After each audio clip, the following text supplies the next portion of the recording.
Viewers, অনেক দিন পরে তোমাদের সঙ্গে ট্রাভেল ব্লগ শেয়ার করছি। আজকে যাব মন্দারমণি ইশিকা ট্রেডার্সের বাসের মাধ্যমে।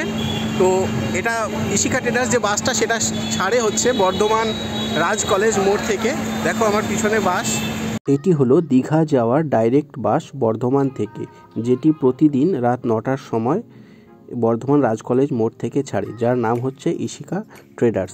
তোমরা রেড বাস অ্যাপ অথবা রাজ কলেজ মোড়ে এদের অফিস আছে, সেখান থেকে টিকিট বুকিং করে নিতে পারো। বুকিং করার আগে এদের সঙ্গে কল করে একবার জেনে নেবেন বাসটি ছাড়বে কিনা ওই দিন রাত্রিবেলা। এই বাসে দু রকমের সিট অ্যাভেলেবেল আছে। একটি হচ্ছে পুশ ব্যাক সিট, যার ভাড়া হচ্ছে 500 টাকা, আর এটা হচ্ছে স্লিপার কোচ, যার ভাড়া হচ্ছে 600 টাকা। তো এই হচ্ছে overall information. Contact number description বক্সে দেওয়া থাকবে।